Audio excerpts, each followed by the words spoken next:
s'est terminée pour les Bleus en Ligue des Nations, cette nouvelle compétition qui est loin d'être dépourvue d'enjeux.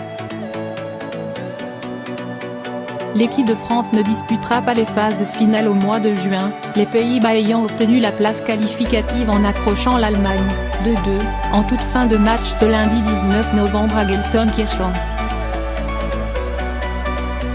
La Mannschaft menait pourtant 2-0 à la pause par Timo Werner, 9e, et Leroy Sané, 20e.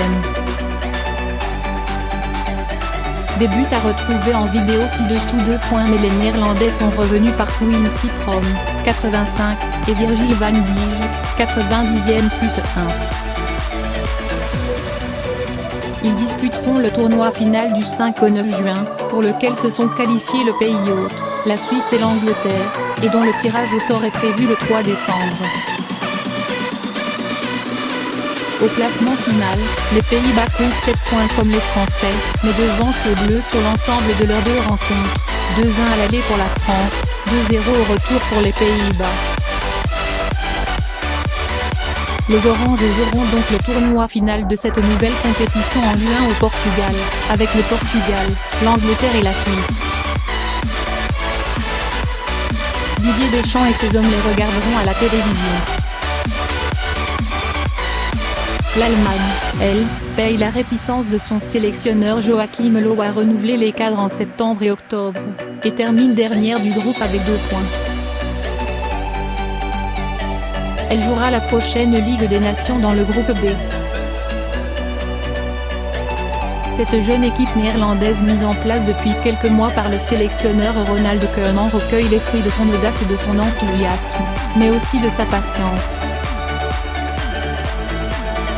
Car elle a été malmenée, lundi soir, par une Allemagne rajeunie et orgueilleuse, qui voulait terminer par un résultat positif la pire année de son histoire. Un réel faux pas pour les Bleus. La Ligue des Nations est certes un nouveau tournoi de l'UEFA à l'importance relative, mais les Bleus en avaient néanmoins clairement fait une priorité de l'après-mondial. Le capitaine Hugo Lloris l'a encore rappelé lundi après-midi, alors que la qualification semblait compromise. Même si c'est pas une Coupe du Monde, un Euro ou une phase qualificative, ça reste une compétition et on s'était mis comme objectif de finir premier, a avoué le gardien de Tottenham. La sélection tricolore va désormais se tourner vers les qualifications pour l'Euro 2020 qui débuteront au mois de mars, et dont le tirage au sort des groupes est prévu le 2 décembre à Dublin. Préparer l'avenir. Mais avant cela, il y aura un dernier match, amical, à disputer mardi, 21h, au Stade de France contre l'Uruguay de Luis Suarez et Edinson Cavani. C'est notre dernière sortie en 2018 et on ne peut pas se permettre de boucler une si belle année avec un résultat négatif, a souligné Kylian Mbappé dimanche. France-Uruguay constitue un remake du quart de finale remporté par les Bleus cet été au Mondial, 2-0.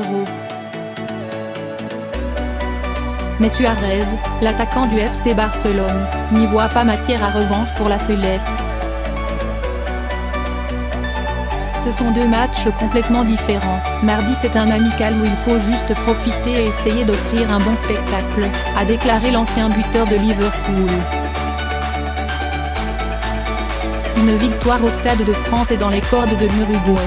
Selon lui, on peut battre la France comme on peut battre n'importe quel rival de l'élite, en respectant la qualité de l'adversaire, et en sachant que nous aussi nous avons des points forts.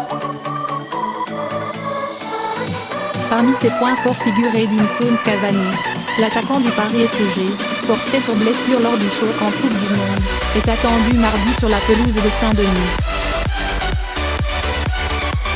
Le sélectionneur uruguayen Oscar Tabaré devra en revanche composer, en défense, sans son gardien Fernando Muslera et sa charnière centrale Diego Godin et José Maria Giménez.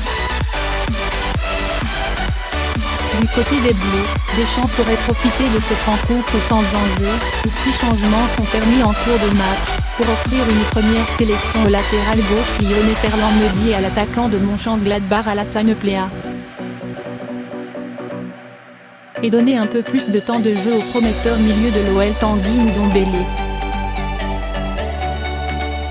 Ce serait une façon pour le sélectionneur, déjà, de préparer l'avenir.